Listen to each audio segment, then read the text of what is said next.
un seul exercice pour gagner confiance en toi, c'est ce que je vais te révéler dans cette vidéo. T'es sérieux? Tu vas vraiment parler de dev perso là? Tu t'es créé en 2014 ou quoi? Mais bien évidemment que c'est d'actualité. Sans confiance en toi, tu fais R encore plus lorsqu'il s'agit de gagner d'argent ou d'entreprendre. Ouais, mais les gens ils s'en foutent de ça. Ils veulent des conseils pour faire de la plata. On s'en balèque de tes conseils de dev perso. David Laroche d'AliExpress. En tout cas, ce qui est certain, c'est que toi t'es un sacré bel exemple de confiance en toi. Non mais t'es malade des gaines avec laquelle tu t'affiches avec ton pyjama d'enfant de 12 ans, mon cousin. Mais qu'est enfant de 12 ans? Il y a une technologie de malade, écoute. Super tendance au Japon, tu comprends rien. Ok, sinon tu peux te dégager avec ton pyjama de coq, s'il te plaît, j'ai une vidéo à terminer. Ouais, vas-y, fais ça, fais tes vidéos à 200 vues, vas-y. Bon, j'espère que tu ne penses pas pareil que ce blaireau, car si tu penses sincèrement que tu vas réussir à gagner plus d'argent et à entreprendre sans faire un minimum de travail sur ta confiance en toi ou ton état d'esprit, eh bien, laisse-moi te dire que tu vas te prendre la réalité sur le coin du pif bien plus vite que tu ne le penses. Ça tombe bien, laisse-moi te présenter dans cette vidéo l'exercice qui a tout changé pour moi en me faisant passer d'un étudiant random / entraîneur de tennis à un gars solide entrepreneur / expatrié depuis plus de 8 ans maintenant. PS, si tu souhaites opérer une transition similaire, alors pense à t'abonner à ma chaîne car c'est le sujet que je cuisine tous les dimanches afin de t'aider à développer ton solo business sur internet et gagner ta liberté financière.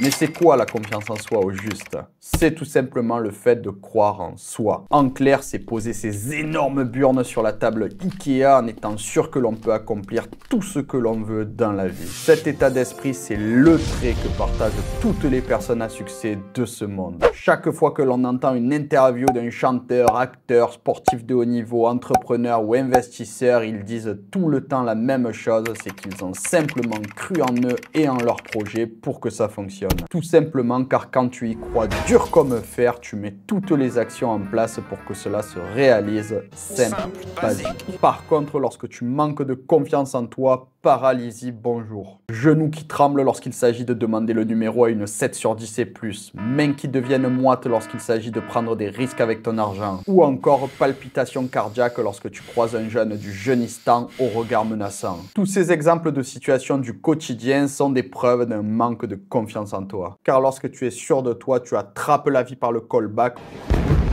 Tu commences pas. Écoute-moi bien. Tu ne commences pas à me chanter par le callback.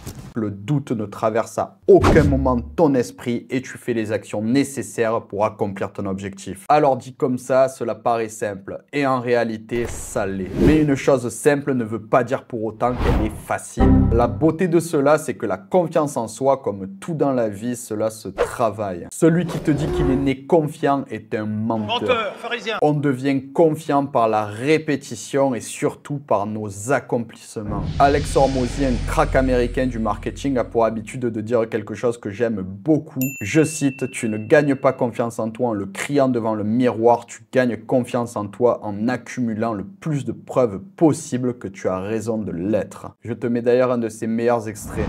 How do you become confident? Do it enough times that you feel like it is unlikely that what you think should happen won't happen. In order to be more confident, we want to have more proof that what we think will happen will happen. And so the easiest way to do that is to do it a lot of times.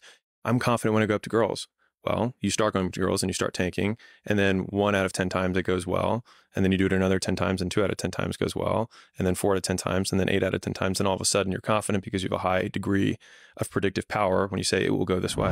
Je ne pense pas qu'il a free, mais il a tout de même tout compris. Si tu demandes à Cristiano Ronaldo pourquoi il a une extrême confiance en lui aujourd'hui, il va te répondre que cela fait plus de 20 ans qu'il enfile les buts comme des perles. Si tu demandes à Elon Musk pourquoi il a une extrême confiance en lui, il va te répondre que cela fait plus de 30 ans qu'il passe de l'état de banqueroute à des milliards de profits avec ses entreprises. Et des histoires comme ça, je peux t'en citer des milliers. Désormais, je pense qu'à ce stade de la vidéo, tu commences à voir se dessiner le fameux exercice qui va te permettre de développer ta confiance en toi vitesse grand V. J'invoque tout de suite sur le champ de bataille l'exercice du rappel. Lorsqu'on se retrouve face à une nouvelle situation ou à un nouveau challenge, c'est normal de prime abord de se sentir stressé et de ne pas se sentir capable de réussir. Si comme moi en 2016, tu souhaites te lancer dans l'entrepreneuriat alors que toute ta famille est salariée et qu'aucun de tes amis n'a le même projet, tu vas tâcher ton slip et c'est normal.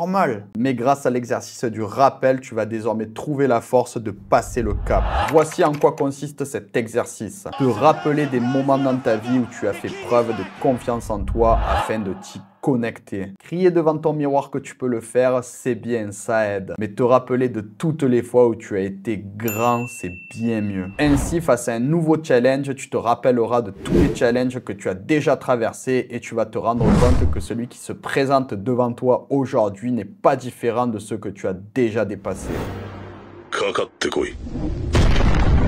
Pour ma part, au moment de me lancer en tant que solopreneur sur Internet en 2016, je me suis reconnecté au moment où j'ai eu mon BTS, malgré le fait que je détestais les études, le moment où j'ai atteint le classement pour devenir entraîneur national de tennis en 3 ans, ou encore le moment où je suis parti tout seul au Canada étudier et enseigner le tennis. Et je me suis dit que devenir entrepreneur allait être un nouveau challenge que je relèverais. Oui, j'ai douté et il m'arrive de douter encore, mais cela ne m'empêche absolument pas d'avancer. À toi de jouer désormais, tu as forcément des moments dans ta vie où tu as fait face avec courage et où tu as fait preuve d'une grande confiance en toi. Cela peut être d'avoir vaincu une maladie, d'avoir obtenu la femme de tes rêves, d'avoir atteint un haut niveau en sport, d'avoir passé un diplôme difficile, peu importe, mais de ces moments, tu dois t'en imprégner. Car c'est grâce à l'accumulation de ces derniers que tu vas pouvoir développer ta confiance en toi pour tes prochains défis. Enfin, n'oublie jamais que c'est un work in progress. La confiance en soi, ça se gagne, mais ça se